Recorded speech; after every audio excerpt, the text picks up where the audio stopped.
नमस्कार स्टूडेंट्स, आज मैं आप लोगों के सामने विश्व परिदृश्य में होने वाले एक महत्वपूर्ण घटना के बारे में बताने जा रहा हूं। हमारे स्टूडेंट्स कह रहे थे सर आप कुछ इसके बारे में बताइए अपने नॉलेज के अनुसार। तो आज मैं ज़्यादा डीप में नहीं जाऊंगा, सिर्फ एक हल्का सा ओवरव्यू दूंगा जो इस विश्व में चल रहा है रसिया और यूक्रेन के मध्य।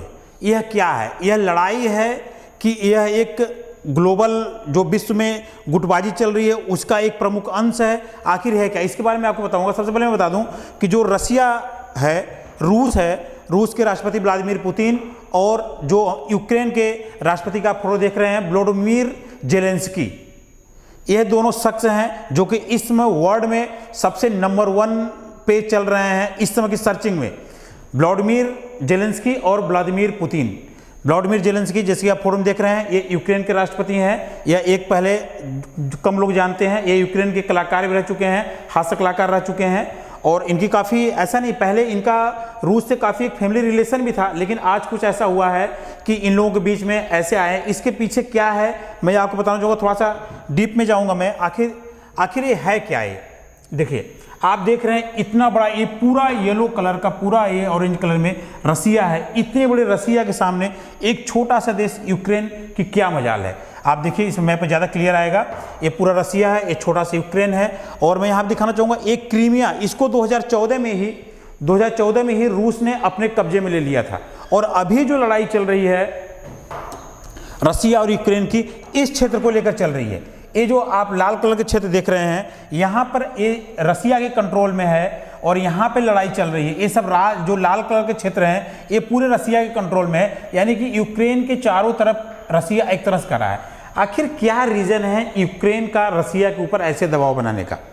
देखिए, ज़्यादा अभी हम किसी भी देश के बारे में अच्छा या बुरा नहीं कर सकते हैं। एक सिंपल सा एग्जाम्पल आपको देना चाहेंगे कि अगर पाकिस्तान के रास्ते कोई बाहरी शक्तिशाली देश अगर घुसपैठ करना चाहेगा तो हमारा पाकिस्तान के प्रति क्या रवैया होगा? तो आप वहीं समझ लीजिए कि रूस को कहीं ना कहीं इस बात का शक है कि यूक्रेन के रास्ते अन्य शक्तिशाली शक्तियां जैसे अमेरिका या अन्य कोई अन्य देश यूक्रेन के रास्ते रूस में अस्थिरता लाने की कोशिश कर रहा है। इस बात को टारगेट करके, इस बात को मेन में रख करके रूस यूक्रेन में घुस रहा है और यूक्रेन में अलगाववादी प्रवृत्तियों को बढ़ावा देते हुए यूक्रेन में जनसंघर्ष। अलगाववादी प्रवृत्तियां मैं आपको बता दूं, जैसे कि मैं भारत का सिंपल उदाहरण दे रहा हूं। भारत में कश्मीर में अलगाववादी प्रवृत्तियां हैं जो कि कश्मीर को भारत से अलग करना चाहती हैं। उनको बढ़ावा कहां से मिल रहा है? पाकिस्तान से मिल रहा है। तो पाकिस्तान भारत की अलगाववादी प्रवृत्तियों को हथियार मुहैया कराता है। सेम वही चीज़ यहाँ पे हुआ है। यूक्रेन में अलगाववादी प्रवृत्तियाँ जो थी उनको रूस बढ़ावा देता है, उनको आर्थिक मदद देता है, उनको हथियार के रूप में मदद देता है। तो यूक्रेन यहाँ पे एक कमज़ोर देश है, लेकिन रूस एक शक्तिशाली देश है जो कि यूक्रेन पर इस समय पूरी तरह से हावी है। मैं आपको दूसरे मैप में आपको दिखाना चाहूँगा। ये देखिए यूक्रेन के पड़ोसी देश कौन कौन से हैं। यूक्रेन के पड़ोसी देखिए, एग्जाम में पॉइंट खातों से पीसीएस एग्जाम में या फिर अन्य एग्जाम में यह बड़ा ही महत्वपूर्ण प्रश्न आता है कि यूक्रेन के पड़ोसी देश कौन कौन से हैं। तो यूक्रेन के पड़ोसी देश में आप देखेंगे इधर आपका रूस है, ये यहाँ पे बेलारूस है, एक यूक्रेन का पड़ोसी देश है। ये पूरा का पूरा एरिया एक समय में रूस का ही, यूएसएसआर का ही एक पार्ट था। आज में देखिए बेलारूस हो गया, इधर पोलैंड हो गया, इधर स्लोवाकिया हो गया, इधर हंगरी हो गया, इधर रोमानिया हो गया, या यहाँ पे चिसुनिया हो गया। ये सब यूक्रेन के एक पड़ोसी देश हैं। और ये ब्लैक सी, काला सागर यूक्रेन से लगा हुआ है। और एजोन सी ऑफ एजोन, ये भी यूक्रेन से लगा हुआ है। तो यूक्रेन के पड़ोसी देश आप देख लीजिए। बाकी एक तरफ पूरा रूस है और ये अन्य पड़ोसी देश हैं। एग्जाम के पॉइंट ऑफ व्यू से बहुत महत्वपूर्ण है। यहाँ पर मैं आपको एक बात और बताना चाहूँगा। ये मैंने आपको बता दिया, एक क्रीमिया 2014 में ही लगभग वहाँ पर अलगाववादी प्रवृत्तियों को बढ़ावा देकर के रूस यूक्रेन से अलग करने की कोशिश गई है। और जो वर्तमान में कॉन्फ्लिक्ट हो रहा है, यहाँ पे कॉन्फ्लिक्ट हो रहा है, ये पूरा एरिया और ये जो रेड कलर का आप देख रहे हैं पूरा का पूरा रसिया के इस समय कंट्रोल में चल रहा है। अब आगे देखते हैं, ये मैंने आपको बता दिया।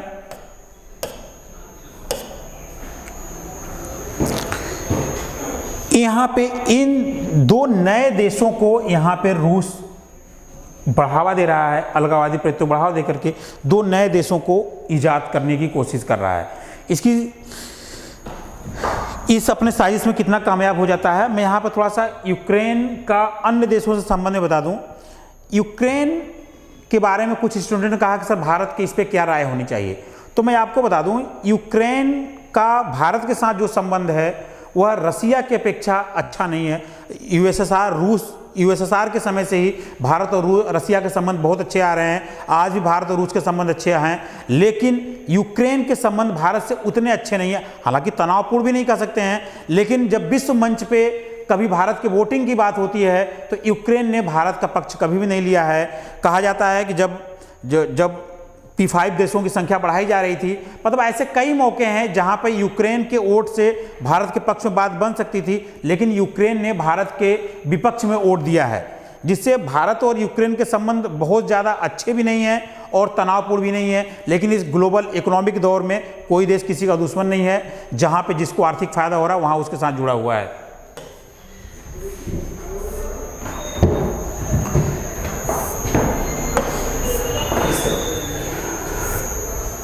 हाँ, तो मैंने आपको बताया ये जो यूक्रेन के राष्ट्रपति हैं व्लादिमीर जेलेंस्की, इस समय इनको यह नहीं समझ में आ रहा है ये क्या करें, क्योंकि अमेरिका इनके सामने एक ऐसा विकल्प रख दिया है, हम आपकी मदद करेंगे लेकिन जब आप नाटो के मेंबर बनोगे तब। इससे पहले मैं आपको बता दूं, यूक्रेन ने कुछ साल पहले ही अपने आप को यूरोपीय यूनियन से अलग कर दिया। यूक्रेन एक बहुत अमीर देश नहीं है, यह एक विकासशील देश ही है, अभी एक डेवलपिंग कंट्री ही है, लेकिन यहाँ पे इसने अपने आप को यूरोपीय संघ से अलग करके, देखिए यूरोपीय संघ से अलग करने के पीछे भी इसका रूस के साथ सहयोग था। यहाँ पे कह सकते हैं रूस के कारण ही, रूस के सहयोगात्मक रवैये के कारण ही यूक्रेन ने अपने आप को यूरोपीय संघ से अलग किया था, लेकिन आज वही उसको भारी पड़ रहा है। यूक्रेन नाटो का भी सदस्य था, बाद में इसने अपने आप को नाटो से अलग कर लिया है। नाटो एक नॉर्थ ट्रीटी ऑर्गेनाइजेशन है जो कि एक सैनिक संगठन है, यूरोप के अधिकांश देश इसके सदस्य हैं। आज अमेरिका यूक्रेन पर दबाव बना रहा है कि अगर आप नाटो के मेंबर बन जाओ तो हम आपकी मदद करेंगे, लेकिन ये वही हाल होगा अगर यूक्रेन नाटो का मेंबर बनता है तो आप अफगानिस्तान वाला जो हाल होगा, जहाँ पे अमेरिका ने जंग तो छेड़ देती, यानी कि यूक्रेन जो जंग छेड़ेगा वो अपने बल पर नहीं छेड़ेगा, नाटो के बल पर छेड़ेगा, और यह एक महायुद्ध की शुरुआत हो सकती है, क्योंकि नाटो एक बहुत बड़ा शक्तिशाली ऑर्गेनाइजेशन है जो कि रूस को ही कंट्रोल करने के लिए सेकेंड वर्ल्ड वॉर के समय में बनाया गया था। लेकिन अगर नाटो और रूस आमने सामने हो जाते हैं तो यह वाकई में बहुत ही विश्व के लिए बहुत ही खतरनाक होगा। आज मैं आपको अपने वीडियो में बस इतना ही हल्का सा ओवरव्यू दे रहा हूँ। अगले वीडियो में आपको डिटेल से बताऊंगा कि आखिर इनकी झगड़े की वजह क्या है और थोड़ा सा हिस्टोरिकल पार्ट में जाऊँगा। वीडियो अच्छा लगे तो वीडियो को लाइक करिएगा, चैनल को सब्सक्राइब करिएगा। Thank you.